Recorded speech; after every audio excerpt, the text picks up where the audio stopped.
Hello dear students, good morning all of you.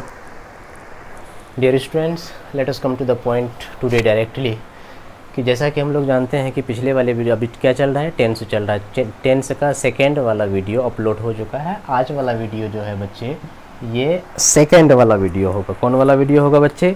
Second वाला video है, ठीक है ना। इसीलिए सारे बच्चे ध्यान देना कि पिछले वाले वीडियो में बहुत इंपॉर्टेंट चीज़ को बता चुका हूँ और बहुत इंपॉर्टेंट बातों को बताया था और स्ट्रक्चर को बताया था। आज देखना यहाँ पे, आज का वीडियो थर्ड वीडियो है, ठीक है बच्चे। और पिछले क्लास में मैं बताया था कि आखिर कोई सब्जेक्ट के साथ में किसी के साथ में V1 का प्रयोग, यानी हमने लिखाया था कि प्रेजेंट इंडिफिनिट का जनरली फार्मूला क्या है बच्चे? सब्जेक्ट प्लस V1 या V5 plus object plus rest, ठीक है ना।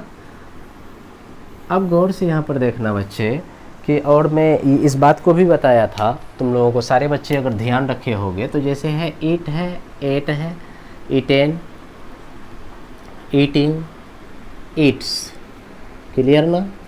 ध्यान देना सारे बच्चे। उसी तरह से गो, वेंट, गोन है और गोइंग है। ध्यान देना सारे बच्चे अच्छे से। तो मैंने बताया था कि बच्चे ये V1 है और ये V2 है, ये V3 है, ये V4 है, ये V5। कहने का गर्ज ये हो बच्चे कि वर्ब के इस शक्ल को V1 बोलते हैं और वर्ब के इस शक्ल को V5 बोलते हैं, वर्ब के इस शक्ल को V4 बोलते हैं और वर्ब के इस शक्ल को V2 और V3, ठीक है ना जी। यानी वर्ब का सेकेंड फॉर्म, वर्ब का थर्ड फॉर्म, ये आपको याद करना पड़ता है। ये और ये और ये में ज़्यादा ज़रूरत नहीं है, क्योंकि किसी भी बेसिक फॉर्म को V1 कहते हैं और किसी वर्ब में ING लग जाता है जिसको V4 कहते हैं। जैसे ईट से ईटिंग, गो से गोइंग, कम से कमिंग, राइट से राइटिंग।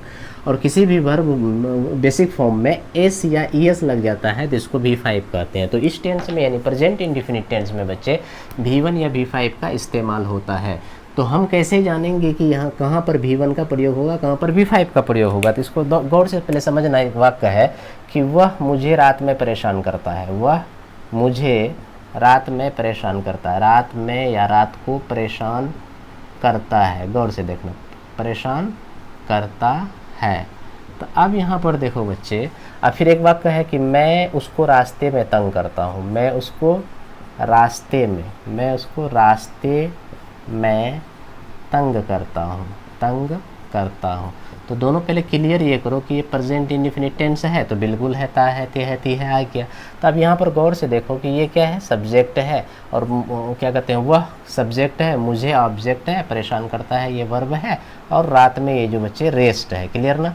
उसी तरीके से मैं सब्जेक्ट है, उसको ऑब्जेक्ट है, रास्ते में ये क्या है? रेस्ट है और तंग करता हूँ वर्ब है। तो गौर से देखना फार्मूला क्या लगेगा बच्चा? यही फार्मूला लगेगा। सबसे पहले सब्जेक्ट क्या है? वह मुझे रात में परेशान करता है। तो करता है कोई लड़का है, इसका मतलब क्या होगा बच्चे कि ही। तो ये सब्जेक्ट खत्म हो गया, उसके बाद वर्ब देंगे। वर्ब क्या है? परेशान करना। परेशान करना का अंग्रेजी क्या होता है? डिस्टर्ब, ही डिस्टर्ब। अब देखो यहाँ पर एस लग जाएगा बच्चे, ही, तो ये खत्म हो गया।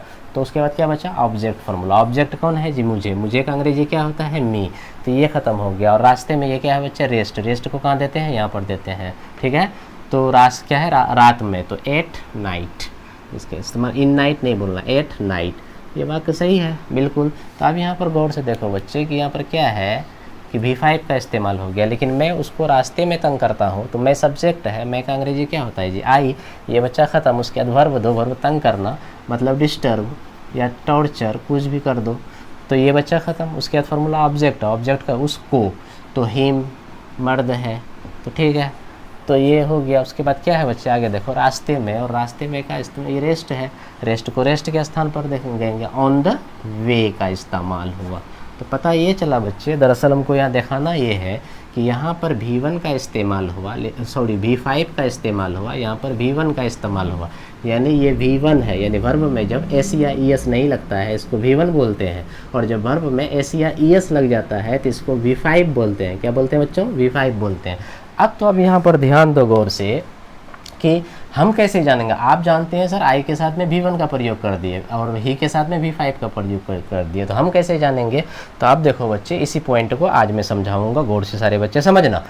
टेंस को पढ़ने से पहले ये तीन चीज़ें हैं, इसको कायदे से समझना चाहिए लोगों को। ये क्या है जी? नंबर है। ये P for person, C for case. यानी बच्चा क्या हुआ कि number, person, case, number, person, case, ये तीनों चीज़ों को का सिस्टमेटिक नॉलेज होना बड़ा ज़रूरी है।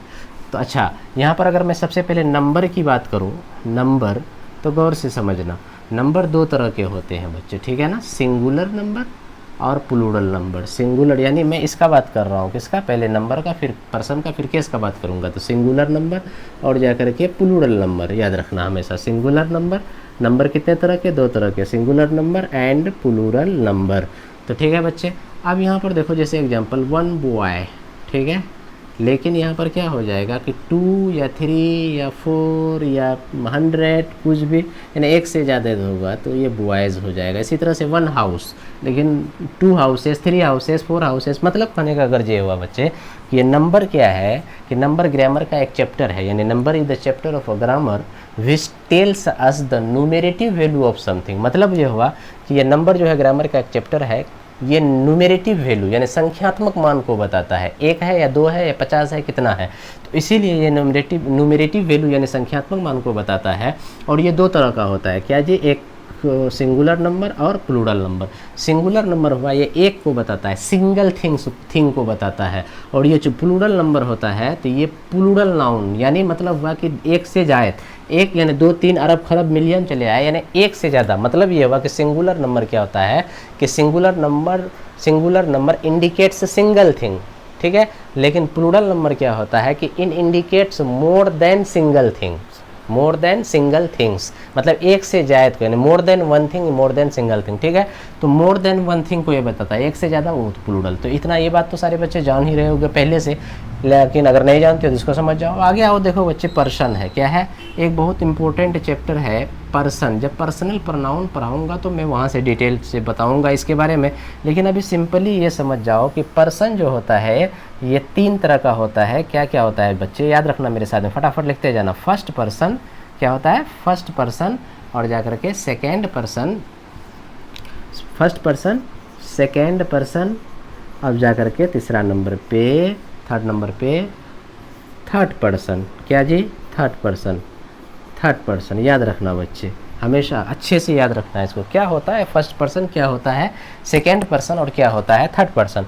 तो इसको याद रखना। सिंपली अंग्रेजी में मैं इसको डिफाइन कर दूं कि one who speaks, one who speaks, one who speaks, मतलब हुआ बच्चे कि one who speaks is called first person, और वन हु हियर्स, इसके बारे में क्या लिखेंगे कि one who hears is called, are called, ये सब तुम लोग लगा लेना, ठीक है। One who hears is called second person.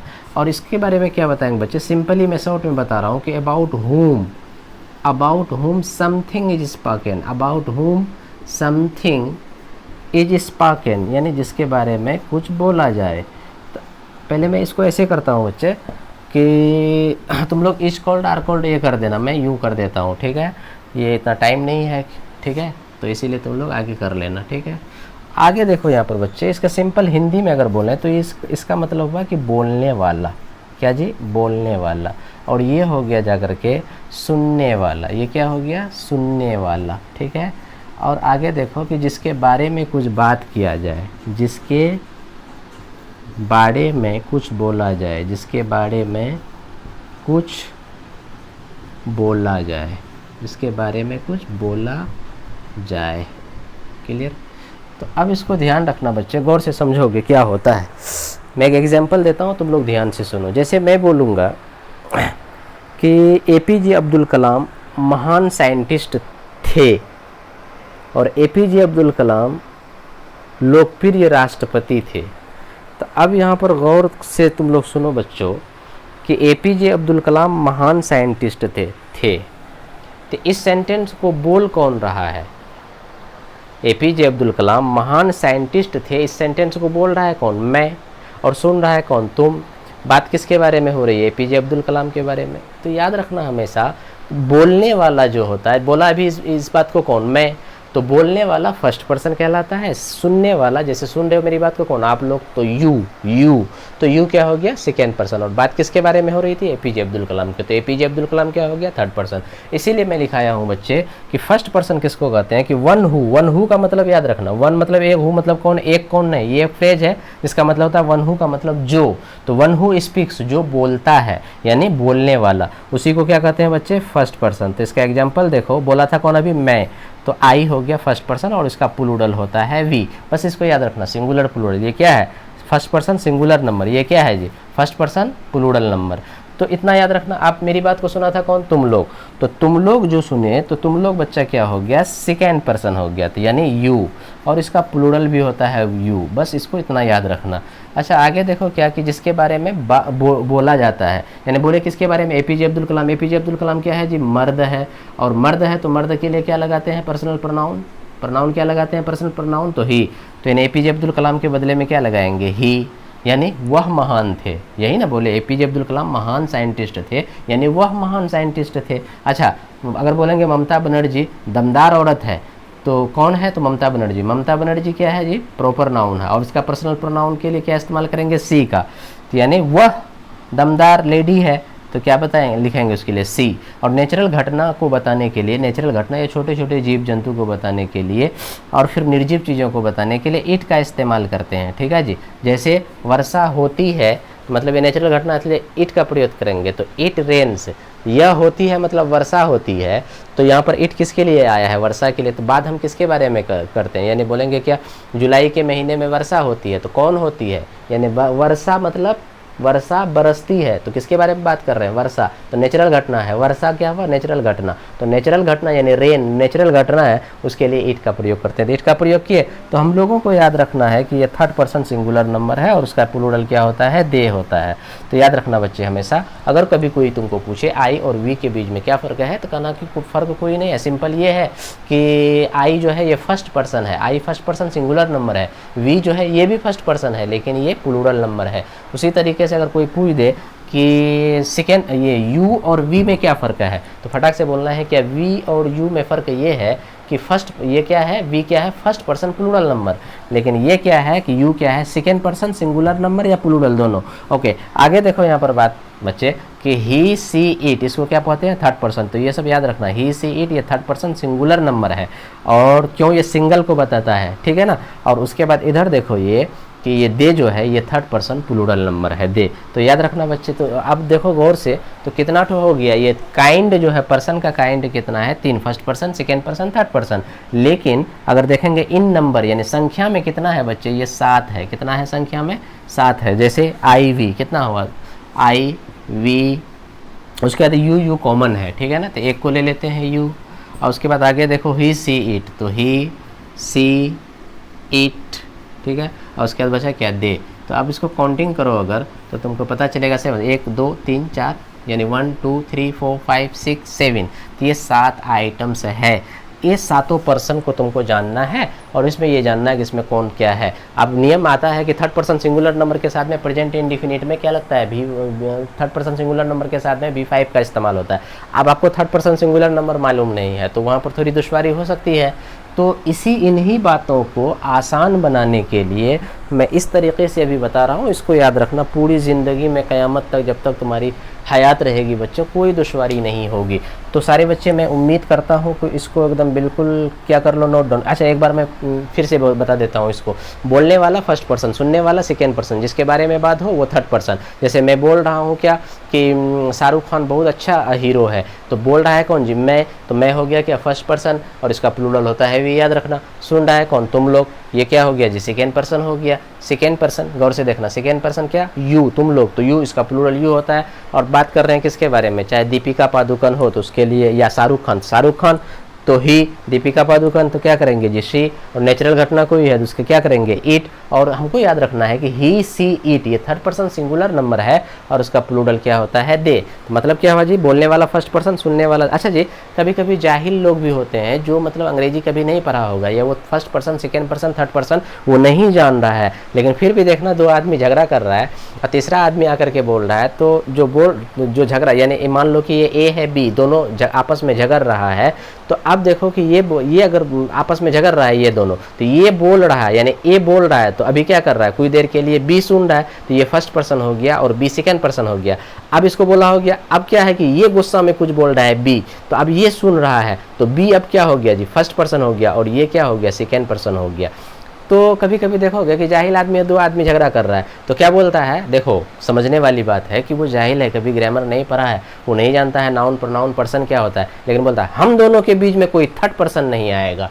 तो यह समझने वाली बात, कभी ये नहीं बोलेगा कि हाँ हम दोनों के बीच में कोई सेकेंड पर्सन नहीं आएगा, ये बात नहीं बोलता है। क्या बोलता है कि हम दोनों के बीच में कोई थर्ड पर्सन नहीं आएगा, मतलब यही थर्ड पर्सन है वो।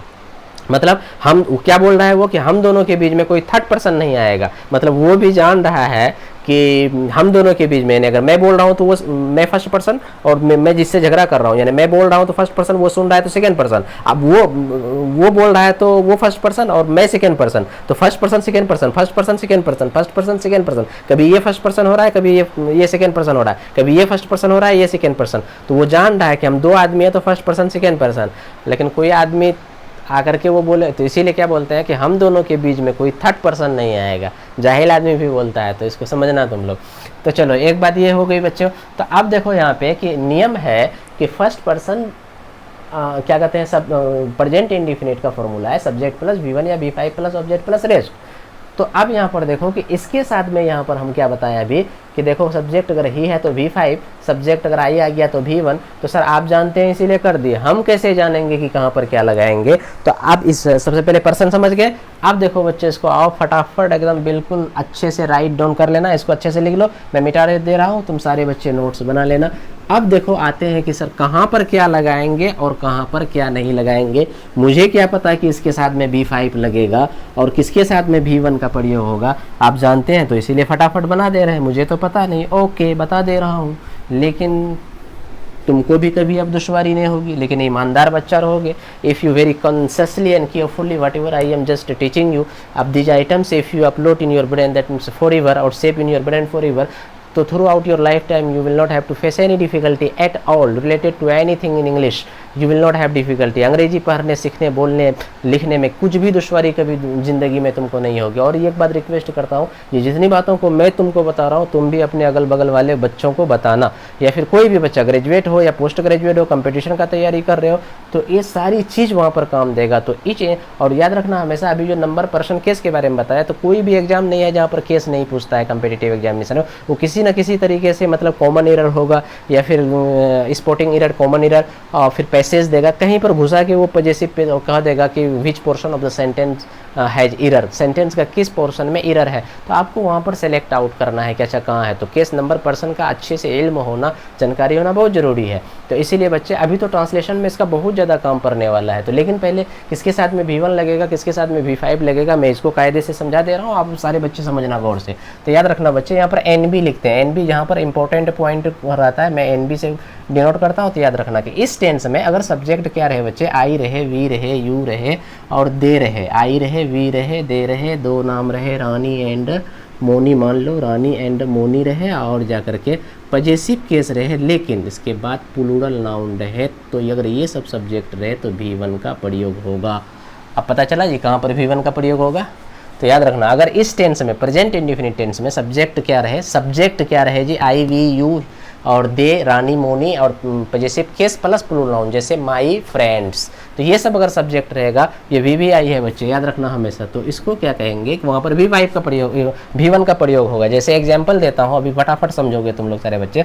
जैसे बोलेंगे मैं तुमको, छोटा छोटा वाक्य देकर मैं समझाता हूँ, तब फिर बड़ा बड़ा वाक्य, क्योंकि बड़ा बड़ा वाक्य लिखने में टाइम लगेगा, इसलिए छोटा छोटा वाक्य देख करके सिर्फ ये समझा दे रहा हूँ कहाँ पर V1 लगेगा, कहाँ पर V5 लगेगा। जैसे बोलेंगे बच्चे मैं तुमको पढ़ाता हूँ, मैं तुमको पढ़ाता हूँ दिल से, ठीक है ना बच्चे, दिल से पढ़ा रहा हूँ तुम लोगों को मैं, यहाँ पर वाक्य है लेकिन मैं तुमको पढ़ाता हूँ दिल से। तो गौर से देखना यहाँ पर वाक्य, ठीक है ना, मैं तुमको पढ़ाता हूँ, मैं तुम लोगों को पढ़ाता हूँ दिल से। तो देखो बच्चे यहाँ पर क्या है, ये मैं सब्जेक्ट है, ये तुमको ऑब्जेक्ट है, पढ़ाता हूँ वर्ब है, और दिल से क्या है रेस्ट। फार्मूला क्या है, सब्जेक्ट वर्ब ऑब्जेक्ट रेस्ट। सबसे पहले सब्जेक्ट कौन है जी, मैं का अंग्रेजी क्या होता है, आई, ये बच्चा खत्म। उसके बाद वर्ब कौन है जी, पढ़ाना का अंग्रेजी क्या होता है जी, टीच। बहुत बच्चा रीड दे देता है, ये बड़ी शर्म की बात है। और गुस्सा जग जाता है हमको, इसलिए कि यार रीड, READ, रीड का मतलब होता है पढ़ना और टीच का मतलब होता है पढ़ाना। पढ़ना और पढ़ाना में फ़र्क है, तो इसीलिए पढ़ाना का अंग्रेजी हमेशा टीच होगा। तो देखो बच्चे ये ख़त्म हो गया, तो आई टीच, और उसके बाद क्या है, वर्ब दिए, उसके बाद ऑब्जेक्ट, ऑब्जेक्ट कौन है, तुमको, तुमको का अंग्रेजी क्या होता है बच्चे, यू, तो आई टीच यू, ये भी खत्म। अब बच्चा क्या, रेस्ट, रेस्ट क्या है जी, दिल से, दिल से का अंग्रेजी फ्रॉम हार्ट नहीं करके एट हार्ट करना, तो हो गया वाक्य बिल्कुल दुरुस्त। ठीक है जी, तो पता चला कि अगर सब्जेक्ट आई रहेगा तो भी का प्रयोग कैसा होगा जी, वर्ब कैसा होगा, V1। तो देखो ये V1 है या नहीं है, वर्ब में जब कुछ भी नहीं लगता है तो उसको क्या कहते हैं, V1। जब वर्ब में ACIS लगता है उसको V5 कहते हैं, इसको याद रखना। अगर कोई बच्चा इस वाक्य को ऐसा लिख दे कि आई टीचेज यू एट हार्ट, तो ये सेंटेंस क्या हो जाएगा जी, गलत हो जाएगा। क्यों, कि अब आई के साथ में क्या दे दिए हैं, V5 का प्रयोग कर दिया। और अगर ऐसा लिख दे कि आई एम टीच यू, तो ये तो मिस्टेक नहीं, महा ब्लंडर हो जाएगा। ठीक है बच्चे, ठीक है ना, ये क्योंकि आई एम टीचिंग यू मतलब वह एम का प्रयोग कर रहे हैं, अब ये स्ट्रक्चर को फॉलो नहीं कर रहा है, इसीलिए ये मतलब मिस्टेक नहीं, ब्लंडर, भयंकर किस्म की गलती है, महा भयंकर किस्म की गलती हो जाएगी ऐसा। अच्छा, अब एक एग्जांपल मैं देता हूँ कि कैसे वो गलती होगी। जैसे देखो, बोले बच्चे बोलते हैं कि मैं तुमको प्यार करता हूँ, ये वाक्य तो सब बच्चा जानते होंगे जो नहीं भी अंग्रेजी ग्रामर पढ़े, मैं तुमको प्यार करता हूँ, मैं तुमको प्यार करता हूँ, ये तो सब जान रहे होंगे बच्चों।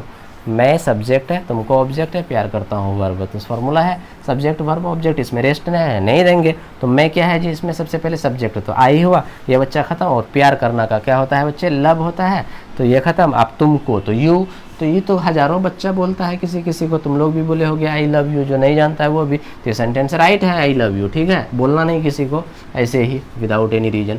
तो अब यहाँ पर देखो, अगर कोई बच्चा ये बोल दे बच्चा कि आई लव्स यू, तो बोलो कभी तुम लोग सुना है ये सेंटेंस बोलते हुए आई लव्स यू, तो वहीं पर भाग जाएगा जिसको बोलोगे हाँ आई लव्स यू, तो ये गलत सेंटेंस है बच्चे, क्योंकि आई के साथ आप V5 का प्रयोग कर दिए। ठीक है ना, तो क्या हो जाएगा कि ये सेंटेंस ही बोलना गलत है, आई लव्स यू, क्यों कि सब्जेक्ट आई रहे तो V1 का प्रयोग होता है, हमने V5 कर दिया। अच्छा जी, अगर ऐसा बोल दोगे कि आई एम लव यू, तो ये तो महा चौपट किस्म का सेंटेंस है कि आई एम लव यू, ये यहाँ पर कुछ हद तक गुस्सा उतना नहीं जगेगा, बच्चा को बता देगा भाई ये अगर ये कर देगा ये वाला, तो उसका तो सर फोड़ने का महाबैल सब होगा जो ऐसी गलती करेगा। तो ऐसी गलती इसलिए उम्मीद करते हैं आप कोई बच्चा नहीं करोगे। तो समझ गए बच्चे, ये आई के साथ में हमेशा V1 का प्रयोग होता है, ये दोनों सेंटेंस गलत है, यहाँ पर फॉलो नहीं कर रहा है स्ट्रक्चर को, और यहाँ पर ही V5 का इस्तेमाल कर दिया है। तो फटाफट लिखते जाओ, फटाफट मिटाते जाओ तुम लोग। ठीक है ना, लिख लोगे सारे बच्चे, ओके। आगे बढ़ते हैं हम लोग जी, अब वी के बारे में देखते हैं हम लोग, गौर से देखना। अब यहाँ पर देखो बच्चे कि अगर सब्जेक्ट अगर प्रेजेंट इंडेफिनिट टेंस में वी रहे तो उसके साथ में भी V1 का प्रयोग होगा। इसका एग्जांपल दे देते हैं, जैसे बोलेंगे जी हम लोग आपको पहचानते हैं, हम लोग आपको पहचानते हैं, हम लोग आपको पहचानते हैं। गौर से देखना बच्चे कि हम लोग इसमें क्या है जी, सब्जेक्ट है, आपको ऑब्जेक्ट है, पहचानते हैं वर्ब है, तो सबसे पहले सब्जेक्ट क्या है, वी, और ये बच्चा खत्म हो गया। अब क्या है जी, पहचानना, पहचानना का अंग्रेजी क्या होता है, रिकॉग्नाइज, RECOGNIZE, आई रिकॉग्नाइज, तो ये बच्चा पहचानना खत्म। अब बच्चा क्या है जी, फॉर्मूला देखो फटाफट, ऑब्जेक्ट, माइंड एकदम बिल्कुल तेज रखो बच्चे समझने के लिए, ठीक है ना, बिल्कुल कॉन्शियस होकर के समझो। तो यहाँ पर ऑब्जेक्ट को है जी आपको क्या, ऑब्जेक्ट कौन है, यहाँ पर ऑब्जेक्ट है, ऑब्जेक्ट कौन है, आपको अंग्रेजी क्या होता है, यू। तो ये सेंटेंस बिल्कुल राइट है, क्यों, यहाँ V1 का प्रयोग किया है, सेंटेंस राइट है। वी के साथ में क्या लगेगा, फॉर्मूला देखो, वी के साथ में क्या लगेगा, V1 लगेगा। अगर कोई बच्चा ये बोल दे कि वी रिकॉग्नाइजेज यू, तो क्या होगा बच्चे, एकदम बिल्कुल सेंटेंस गलत है, क्यों कि हम वी के साथ में V5 का प्रयोग कर दिए। और वी आर अगर रिकॉग्नाइज कर देंगे, वी आर रिकॉग्नाइज यू, जो कि बहुत कमीना टाइप का की बात है, ये कमीना किस्म का गलती है। तो वी आर रिकॉग्नाइज यू, तो ये महा चौपट सेंटेंस है बच्चों, समझे कि नहीं, इस तरह की गलती कभी नहीं करना, ठीक है ना। ये हो गया। अब आगे देखते हैं हम लोग यहाँ पर कि वी के साथ में हुआ यू, तुम मुझे जानते हो, तुम मुझे जानते हो, मान लो कि ये वाक्य है बच्चे कि तुम मुझे जानते हो, ठीक है। तो अब यहाँ पर देखो, जानते हो वर्ब, तुम सब्जेक्ट है, ये क्या है, ऑब्जेक्ट है, तो तुम मतलब यू, ये बच्चा सब्जेक्ट खत्म हुआ, उसके बाद वर्ब क्या है, जानना, जानना का अंग्रेजी क्या होता है बच्चे, नो, तो ये खत्म। उसके मुझे का अंग्रेजी क्या होता है जी, मी, तो सेंटेंस राइट है। अगर बोलेगा कोई कि यू नोज मी, तो सब बोलो तुम्हें कि ये गलती है या फिर वाक्य सही है, बिल्कुल गलत है, क्योंकि यू के साथ में हम नोज दे दिए हैं, जबकि फॉर्मूला है यू के साथ में V1 का प्रयोग होगा। आगे देखो, वे लोग हम लोगों को, वे लोग हम लोगों को परेशान करते हैं, वे लोग हम लोगों को परेशान करते हैं रास्ते में, मान लो। ठीक है जी, ये वाक्य थोड़ा बड़ा है तो घबराना नहीं। 1 मिनट बच्चों।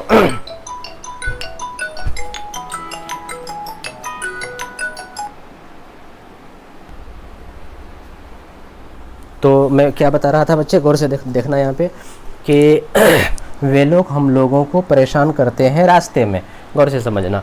तो वे लोग क्या है बच्चे कि सब्जेक्ट है इसमें, और हम लोगों को ऑब्जेक्ट है, और परेशान करते हैं ये क्या है, वर्ब है। यहाँ तक परेशान करते हैं रास्ते में, ये क्या बच्चे, रेस्ट। तो आप सबसे पहले देखो सब्जेक्ट देंगे, फॉर्मूला क्या है, सब्जेक्ट दीजिए। सब्जेक्ट क्या है, वे लोग। वे लोग का अंग्रेजी क्या होता है बच्चे, दे। तो ये खत्म। उसके बाद क्या है फॉर्मूला, वर्ब दीजिए। वर्ब कौन है इसमें, परेशान करना। परेशान करना मतलब क्या है जी, डिस्टर्ब। तो डे डिस्टर्ब, देखो जी दे के साथ में V1 का प्रयोग होगा, तो इसीलिए क्या कर दिए यहाँ पर V1 का प्रयोग किया। अगर डिस्टर्ब्स कर देंगे यानी S लगा देंगे तो क्या हो जाएगा, गलत हो जाएगा। तो दे डिस्टर्ब, तो ये बच्चा खत्म हो गया। इसके बाद फॉर्मूला क्या, ऑब्जेक्ट। ऑब्जेक्ट क्या है जी, हम लोगों को। हम लोगों का अंग्रेजी क्या होता है जी, अस। तो ये बच्चा भी खत्म, ये खत्म, ये खत्म, ये खत्म। आप बच्चा रास्ते में, और रास्ते में का अंग्रेजी क्या होता है, on the way. On the वे, तो पता ये चला बच्चे, सेंटेंस राइट है। अगर यहाँ पर कर देंगे they disturbs us on the way, ये गलत हो जाएगा। या फिर ये कर देंगे they are disturb us on the way, ये भी गलत हो जाएगा। ठीक है ना। तो सारे बच्चे उतार लो इसको गौर से। यहाँ से वे लोग हम लोगों को परेशान करते हैं रास्ते में, तो they disturb us on the way, they disturb us on the way. अगला वाला एग्जाम्पल देखते हैं, गौर से समझते जाओ बाबू सारे बच्चे। कंपटीशन वाला, एसएससी, बैंकिंग, रेलवे वाला ज़्यादा ध्यान देना। इन चीज़ों को अगर समझ जाते हो, अच्छा ट्रांसलेशन तुम्हारा अगर अच्छा हो जाए बच्चे, तो फिर noun, pronoun, adjective, verb, adverb, preposition, conjunction, sport, common error, या फिर पैसेज, या फिर पैसेज रीडिंग जो दिया जाता है कम्पिटिटिव एग्जामिनेशन में, वो सिनोनिम हो, एंटोनिम हो, सारी चीज़ तुम्हारा दुरुस्त। Narration, voice, transformation of sentence, कुछ भी सारी चीज़ आसान हो जाएगा। ठीक है ना, गौर से समझना। अब देखो यहाँ पर रानी और मोनी। अब यहाँ पर देखो बच्चे एग्जांपल है कि रानी एंड मोनी। रानी एंड मोनी अब मुझे पसंद करती है, मान लो मुझे पसंद करती है, गौर से समझना, पसंद करती है। रानी और मोनी मुझे पसंद करती है। तो देखो ये क्या है जी, सब्जेक्ट है, और मुझे क्या है, ऑब्जेक्ट है। पसंद करती है वर्ब। और इसमें और लगा दो थोड़ा सा कि दिल से, तो पता चला कि रेस्ट भी आ गया इसमें। ठीक है, तो रेस्ट भी आ गया। तो लगाओ formula, subject verb object rest, subject verb object rest. तो रानी एंड मोनी ये सब्जेक्ट है, तो सब्जेक्ट को सब्जेक्ट के स्थान पर रखेंगे कि रानी एंड मोनी। अब उसके बाद क्या है, सब्जेक्ट खत्म। उसके बाद फॉर्मूला क्या है, वर्ब। वर्ब क्या है जी, पसंद करना। पसंद करना क्या बोलते हैं, लाइक, ये खत्म। उसके बाद क्या है जी, ऑब्जेक्ट। ऑब्जेक्ट कौन है, मुझे। मुझे को क्या बोलते हैं, मी, ये खत्म।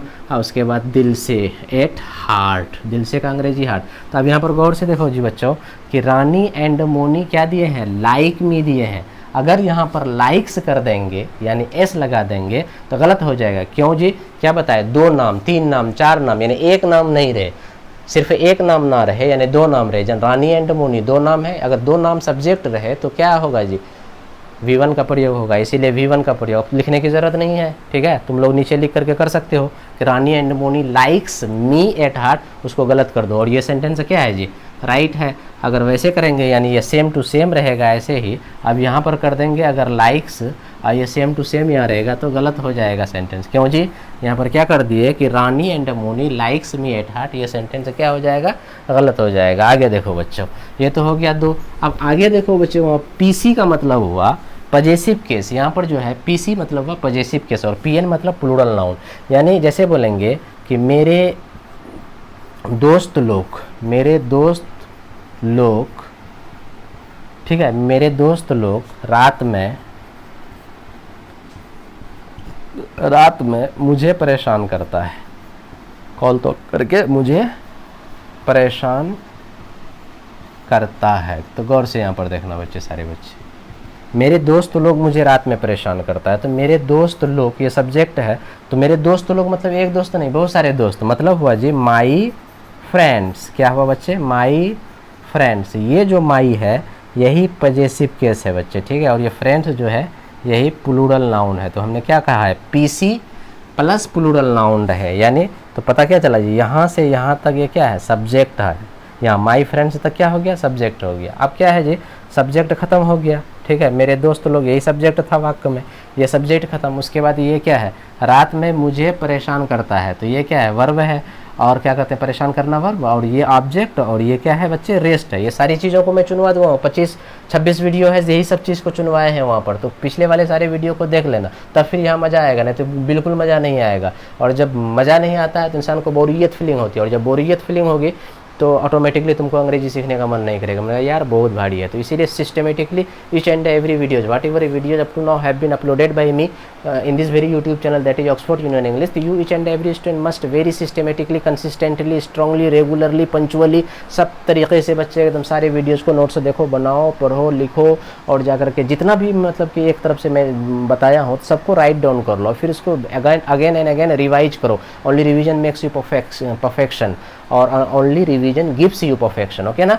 तो इसीलिए सारे बच्चे ध्यान से, और इस तरह की बातों को किसी भी ग्रामर की किताब में, ट्रांसलेशन की किताब में नहीं है। मैं बार बार बच्चों को बोल रहा हूँ कि सारे बच्चे सीख करके अगल बगल वाले जितने हजरात होंगे जो अंग्रेजी सीखने का शौकीन होगा, चाहे वो ग्रेजुएट या पोस्ट ग्रेजुएट क्यों नहीं हो, सबको बताना इन चीज़ों को बच्चे एक जगह सिस्टम से ऑर्गेनाइज्ड वे में, कहीं पर किसी ट्रांसलेशन की किताब में, ग्रामर में ये चीज़ें नहीं है। इसीलिए अगर तुम ये ट्रांसलेशन अभी जो 50-60 वीडियो ट्रांसलेशन पर मैं अभी ट्रांसलेशन चलेगा, 50-60 वीडियोज़ होंगे, अच्छे से अगर पढ़ लिए तो हिंदुस्तान में जितनी किताबें ट्रांसलेशन की लिखी गई है, सुबह बैठोगे शाम तक सारी पूरी किताब को बना के रख दोगे, और तुम्हारे लिए इतना आसान हो जाएगा अंग्रेजी बोलना कि तुम उम्मीद भी नहीं कर सकते हो कि अरे ऐसा भी, कल्पना भी नहीं कर सकते हो, तखय्युल भी नहीं कर सकते हो, अरे ऐसा हो गया मेरे साथ, कहाँ से ये अंग्रेजी धकाधक निकल रहा है भाई।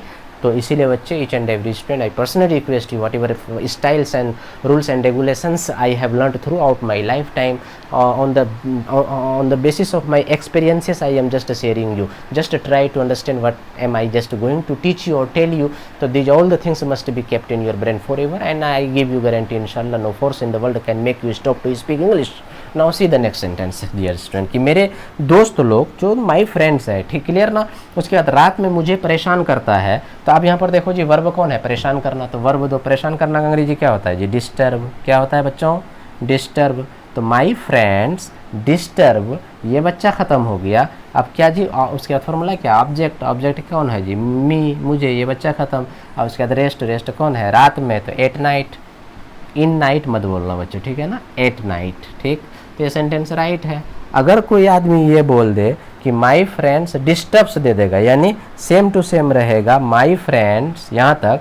अब उसके बाद यहाँ पर वो दे दे क्या बच्चे, कि डिस्टर्ब्स, क्या दे दे, डिस्टर्ब्स, और मी एट नाइट, तो ये सेंटेंस क्या हो जाएगा, गलत हो जाएगा। क्यों, कि माई फ्रेंड्स मतलब हुआ कि माई फ्रेंड्स यानी पजेसिव केस प्लूरल नाउन, उसके साथ फॉर्मूला है कि V1 का प्रयोग लगेगा, और हमने यहाँ डिस्टर्ब्स कर दिया है, तो इस एतबार से ये सेंटेंस क्या हो गया बच्चों, गलत। तो देखो बच्चों इसको गौर से समझना कि यहाँ पर तो हो गया ये कि अगर सब्जेक्ट ये सब होगा, कौन सब होगा भाई, अगर I, we, you, they, Rani, and, Moni, और possessive case plus plural noun, तो ये याद रखना तुम लोग सारे बच्चे। प्रेजेंट इंडेफिनिट में सब्जेक्ट आई रहे, वी रहे, यू रहे, दे रहे, या फिर दो नाम रानी एंड मोनी, या कोई भी रहे, और या फिर उसके बाद पजेसिव केस और प्लूरल नाउन रहे, तो उसके साथ में हमेशा V1 का प्रयोग होता है, मतलब इसका प्रयोग होता है। अब देखो बच्चे कि ठीक है भाई, इसमें तो V1 का प्रयोग होगा, सर V5 का इस्तेमाल कहाँ करेंगे, तो आओ बच्चे देखते हैं। NB नंबर क्या था, ये 1। अब NB नंबर 2 हम लोग देखते हैं कि अगर क्या बच्चे, अगर NB नंबर 2 में कि अगर सब्जेक्ट इस टेंस में प्रेजेंट इंडेफिनिट में सब्जेक्ट अगर ही रहे, सी रहे, इट रहे, एक नाम रहे जैसे रानी, और जाकर के पजेसिव केस हो प्लस सिंगुलर नाउन हो, क्या हो बच्चे, सिंगुलर नाउन हो, तो ऐसे में इसके साथ में V5 का इस्तेमाल होता है, यानी इसका इस्तेमाल होता है, ये भी VVI, ठीक है ना बच्चे। सब्जेक्ट अगर इस टेंस में सब्जेक्ट ये सब रहेगा तो लगेगा V1 का प्रयोग, और NB2 देखो कि सब्जेक्ट अगर ये आइटम्स रहेंगे तो इसमें हमेशा क्या लगेगा बच्चे, V5 का इस्तेमाल लगेगा। जैसे यहाँ पर देखो एग्जाम्पल फटाफट, कि वह मुझे पसंद करती है, वह मुझे पसंद करती है, गौर से समझना बच्चे, समझना बात को, करती है करता है पर ध्यान मत देना, बात को समझना। वह मुझे पसंद करती है, ठीक है बच्चे, वो मुझे पसंद करती है, तो वो क्या है, सब्जेक्ट है, मुझे क्या है, ऑब्जेक्ट है, पसंद करती है वर्ब है। फार्मूला मौजूद है यहाँ पर, सबसे पहले सब्जेक्ट, उसके बाद वर्ब, उसके बाद ऑब्जेक्ट। तो सबसे पहले सब्जेक्ट करती है, कोई लेडी है या गर्ल है तो सी देंगे बच्चे, ये बच्चा ख़त्म हो गया। क्लियर ना। तो अब यहाँ पर आगे देखो कि ये क्या है, पसंद करती है। पसंद करती है मतलब ये क्या है, वर्ब है। तो वर्ब दो, पसंद करना का क्या होता है जी, लाइक। तो सी लाइक्स हो जाएगा बच्चे, ये ख़त्म। अब मुझे का अंग्रेजी क्या होता है, मी। तो पता चला ये सेंटेंस ख़त्म हो गया। अब यहाँ पर गौर से देखो बच्चे, यहाँ पर क्या दिए हैं, V5 का प्रयोग दिए हैं। मतलब अगर सब्जेक्ट सी रहे तो V5 का प्रयोग होगा, इसीलिए क्या दिया है यहाँ पर V5। अगर कोई आदमी इसको ये बोल दे कि सी, अगर कोई ये बोल दे कि सी, अगर कोई ये बोले कि सी लाइक मी, तो ये सेंटेंस गलत है बच्चे। क्यों गलत है कि सब्जेक्ट सी है, आप फिर V1 दे रहे हैं, मतलब भयंकर किस्म की गलती। अच्छा, अगर ऐसा कोई बच्चा अगर बोले तो सी इज लाइक मी, तो ये तो महा गलती हो गया बच्चे, ठीक है, महा भयंकर गलती, ठीक है। सी इज लाइक मी, तो इस तरह का सेंटेंस कभी बोलना ही नहीं। क्लियर ना। ये तो भयंकर किस्म की गलती, क्यों जी, स्ट्रक्चर को फॉलो नहीं कर रहा है। अब आओ जी, ये तो सी हो गया। ही में जैसे बोलेंगे वह मुझे पहचानता है, वह मुझे पहचानता है, गौर से समझना जी, वह मुझे पहचानता है। तो अब यहाँ पर देखो जी, वो क्या है, सब्जेक्ट है, मुझे ऑब्जेक्ट है, ये वर्ब है। छोटा छोटा वाक्य देकर एक्सप्लेन कर रहा हूँ। उसके बाद सिर्फ बात को प्रूफ करने के लिए कहाँ लगेगा V1, कहाँ लगेगा V5। अगर इन बातों को छोटे छोटे सेंटेंस के सहारे से समझ जाते हैं तो फिर बड़ा बड़ा वाक्य देखेंगे तो वहाँ पर दिमाग अप्लाई करेंगे। तो वह मुझे पहचानती है, तो वह मुझे पहचानता है, तो वह है सब्जेक्ट, ठीक है ना बच्चे। वह मुझे पहचानता है, तो वह मतलब मर्द है कोई, इसीलिए क्या लगेगा, ही, ये बच्चा खत्म। अब फॉर्मूला सब्जेक्ट के बाद वर्ब दो, वर्ब क्या, पहचानना। पहचानना का अंग्रेजी क्या आता है जी, रिकॉग्नाइज।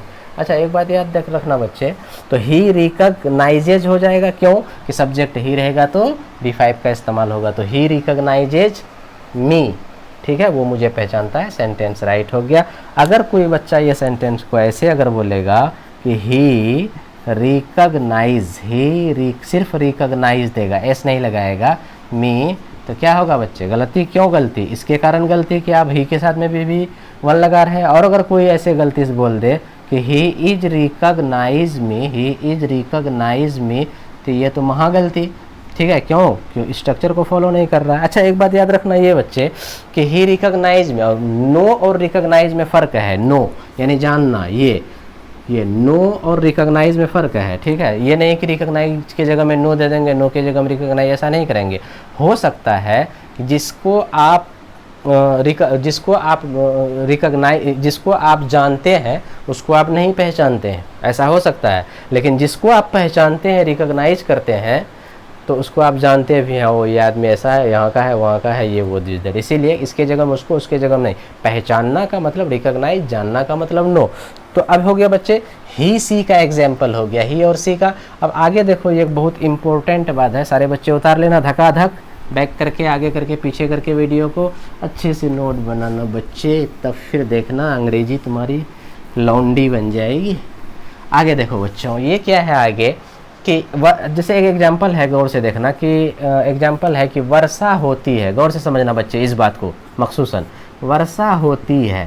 तो अब यहाँ पर देखना जी, वर्षा होती है, मान लो वर्षा होती है जनवरी के महीने में, सॉरी जनवरी के महीने में नहीं बोलेंगे कि जुलाई के अंत में। मान लो, ये एग्जाम्पल मैं दे रहा हूँ, जुलाई के अंत में, मान लो एक सेंटेंस है, ठीक है, जुलाई के अंत में वर्षा होती है। तो अब यहाँ पर देखो बच्चे कि ये वर्षा होती है जुलाई के अंत में, ये तो रेस्ट है।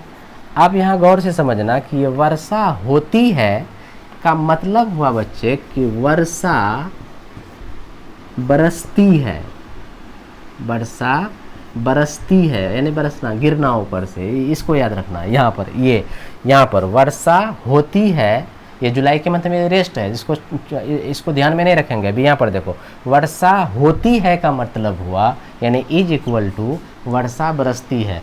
तो वर्षा क्या हो गया, सब्जेक्ट हो गया, और बरसती है क्या, ये वर्ब हो गया। तो अब एक बात को याद रखना थोड़ा सा सारे बच्चे, ये बहुत सारे टीचर नहीं बता पाते हैं बच्चों को। और बच्चा कोई कहता है सर ये ईंट का क्या, वर्षा होती है तो ईंट कहाँ से आया, इसको समझना। तो वर्षा बच्चे ये क्या है, रेन, क्या है, रेन। और बरसना का भी अंग्रेजी क्या होता है बच्चे, रेन, ठीक। मतलब हुआ कि ये नाउन के तरह काम करता है वर्षा यहाँ पर, और ये जब बरसना मतलब होता है वही रेन का, तो ये वर्ब के तरह काम करता है। और हम लोग जानते हैं कि ये रेन जो है, रेन बरसता है तो बरसना का भी अंग्रेजी रेन, और बरसा जो वो देखते हैं हम उसको भी अंग्रेजी में क्या बोलते हैं, रेन। यानी रेन जो है ये वर्ब भी है, नाउन भी है।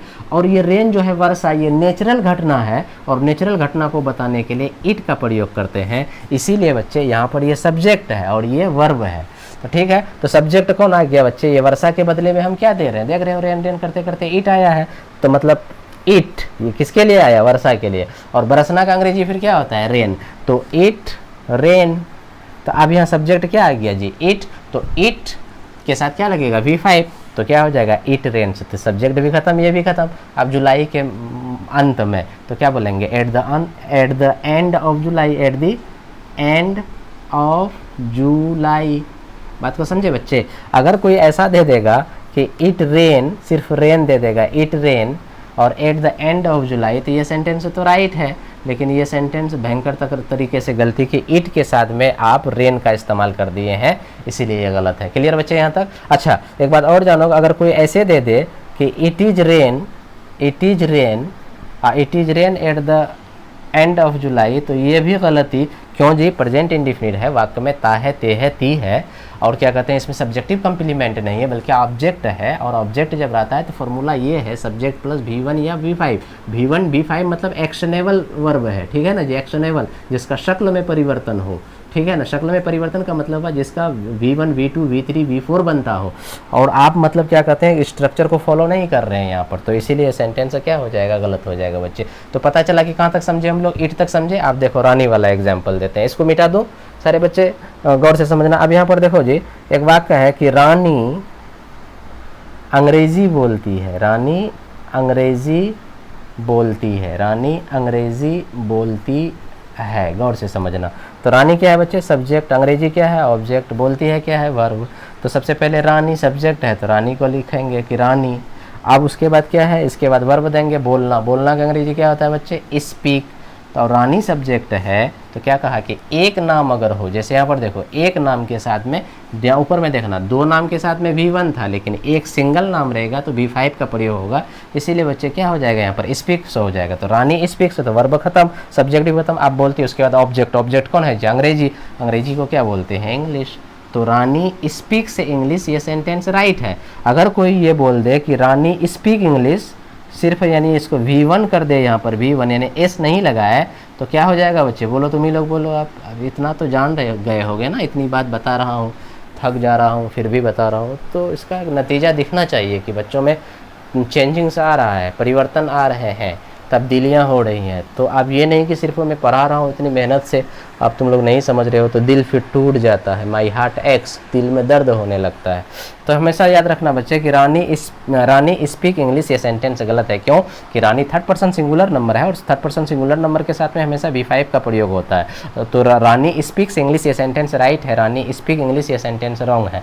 तो अब देखो बच्चे, ये तो हो गया यहाँ पर एक नाम। अब आगे यहाँ पर देखो गौर से, एक एग्जाम्पल और दे रहा हूँ, समझना एकदम। तब वीडियो को फिर मैं कंक्लूड करता हूँ, थोड़ा लंबा हो गया है तो हमको उससे मतलब नहीं है बच्चे, ठीक है। बस मतलब ये है कि बात हमारी समझ में आ जाए, वीडियो शॉर्ट हो या लॉन्ग हो, उससे मतलब नहीं है। बात समझ में आ गई तो अच्छी बात है, नहीं आई तो फिर उसको देखते रहना है। आप देखो बच्चे यहाँ पे कि उसके बाद क्या कहा कि PC यानी पजेसिव केस हो और सिंगुलर नाउन है। जैसे बोलेंगे एग्जाम्पल में बच्चे कि मेरी मम्मी, क्या जी, मेरी मम्मी, मेरी मम्मी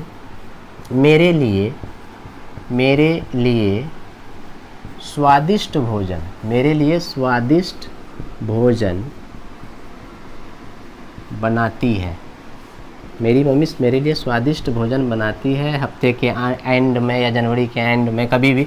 तो अभी इतना छोटा रहने देते हैं वाक्य कि मेरी मम्मी मेरे लिए स्वादिष्ट भोजन बनाती है। तो इसमें देख रहे हैं कि मेरी मम्मी सब्जेक्ट है, मेरे लिए स्वादिष्ट भोजन बनाती है वर्ब, और स्वादिष्ट भोजन ऑब्जेक्ट, और मेरे लिए क्या बच्चे, रेस्ट। तो सबसे पहले फॉर्मूला क्या है, सब्जेक्ट दीजिए मेरी मम्मी। तो अब यहाँ गौर से देखो कि मेरी मम्मी मतलब माई मदर, मेरी मम्मी मतलब माई मदर। गौर से देखना बच्चे, माई मदर। तो अब यहाँ पर देखो ये माई जो है यही है क्या जी, पजेसिव केस, और मदर जो है यही है सिंगुलर नाउन, ठीक है ना। तो यहाँ से माई से लेकर के यहाँ तक मदर तक ये पूरे का पूरे क्या है, सब्जेक्ट है। माई मदर ये पूरे का पूरे सब्जेक्ट है। तो पता चला कि मेरी मम्मी, ये खत्म। अब यहाँ पर देखो सब्जेक्ट के बाद वर्ब 1 या V1 या V5। तो माई मदर में देखो यहाँ पर कि यहाँ सिंगुलर है, तो क्या कहेगी, PC और SN, यानी पर्सनल कहाँ गया जी, यहाँ पजेसिव केस और सिंगुलर नाउन हो तो पजेसिव केस सिंगुलर नाउन, तो पजेसिव केस सिंगुलर नाउन है, उसके साथ में V5 का प्रयोग होगा, यानी सब्जेक्ट का वर्ब देंगे तो सेंटेंस में वर्ब क्या है, बनाती है, बनाना का अंग्रेजी क्या होता है जी, कुक। तो अब देखो क्या V5 लगेगा तो कुक्स हो जाएगा, तो ये बच्चा खत्म। और उसके बाद फॉर्मूला क्या है, ऑब्जेक्ट, ऑब्जेक्ट कौन है, स्वादिष्ट भोजन, स्वादिष्ट भोजन का टेस्टी फूड, कुछ भी tasty food, delicious food, yummy food, कुछ भी बोलो, तो पता ये चला कि ये ख़त्म हो गया स्वादिष्ट भोजन। तो अब बचा क्या जी, रेस्ट, रेस्ट कौन है, मेरे लिए, और मेरे लिए मतलब फोमी, मेरे लिए फोमी। तो अब देखो बच्चे आपका 110% राइट है। लेकिन अगर कोई बच्चा ऐसा बोल दे कि my mother cook tasty food, यानी ये सब सेम रहेगा, यहाँ पर सिर्फ अगर कर देगा क्या, कुक यानी एस को हटा देगा, तो my mother cook tasty food for me गलत हो जाएगा। अब या फिर ऐसे बोलेगा my mother is cook tasty food for me, ये भी गलत हो जाएगा। तो मैं उम्मीद करता हूँ कि सारे बच्चे इस बातों को समझ गए होंगे। और कल बच्चे मैं जितनी बातों को यहाँ बताया हूँ कि किसके साथ में V1 का प्रयोग होगा, किसके साथ में V5 का प्रयोग होगा, तो based upon this very types of explanation I will ask you some questions tomorrow in the class of tomorrow, that means बात इन द नेक्स्ट वीडियो, यानी कल जो आएगा वो 4th वीडियो आएगा। तो वो 4th वीडियो में बच्चे मैं इसी आधार पर कुछ 10, 15, 20 सवाल करवाऊंगा, और फटाफट हिंदी लिखेंगे, उसका अंग्रेजी बनाएंगे, हिंदी लिखेंगे, ट्रांसलेशन बनाएंगे, हिंदी लिखेंगे, ट्रांसलेशन बनाएंगे। आप लोग भी फटाफट नोट्स बताने, कम से कम 50-60 सेंटेंसेस प्रेजेंट इंडेफिनिट का, आप जो कि डे टू डे लाइफ में ज़्यादा बोला जाता है, तो उस तरह का सेंटेंस और फिर प्रैक्टिस कर लेना तुम लोग, फिर अंग्रेजी तुम्हारी बांदी बन जाएगी, ठीक है ना बच्चे। तो there will be no, but I personally request you each and every student, all the materials, all the things, all the items, all the rules and regulations, whatever I am delivering through this very YouTube channel, that is Oxford Union English, so each and every student must keep on watching and just try to capture these things in your brain, and just be apply and be practical over those items, and try to speak in English whatever sentences I am speaking, and at the time of explaining to all of you these all the rules, I speak so many different sentences, so you must try to catch up the sentence and be practical over those sentences, and try to cultivate your habit in the right direction to speak right English, okay. Automatically each and everything will be very clear cut to all of you. That is why, dear student, today I am going to just conclude this video, and hope that ki next video is just coming, but you each and every student personally I request you share, subscribe, and press the bell icon so that each and every latest notification may reach to you very easily. Thank you very much, dear student, keep enjoying. And I just concluding this very video, I would like to share one share, that is what कि अकाबी रूह जब बेदार होती है जवानों में, अकाबी रूह जब बेदार होती है जवानों में, तो मंजिल खुद नज़र आती है उसको आसमानों में। मैं उम्मीद करता हूँ कि सारे बच्चे जो YouTube चैनल से अंग्रेजी सीख रहे हो, किसी भी कम्पिटिटिव एग्जामिनेशन में बैठोगे, अभी तो 200-300 वीडियो आने वाले हैं बच्चे, जितने भी बच्चे YouTube चैनल को ज़्यादा से ज़्यादा सब्सक्राइब कर रहे हो, ज़्यादा से ज़्यादा शेयर कर रहे हो, मैं उम्मीद करता हूँ कि तुम सारे बच्चों का सिलेक्शन इंशाल्लाह एक दिन हो जाएगा। कोई force, no force in the world can make you stop to be a government job holder. That is why wishing you all the best, enjoy, keep on enjoying your life, and just enjoy reading English. Thank you very much.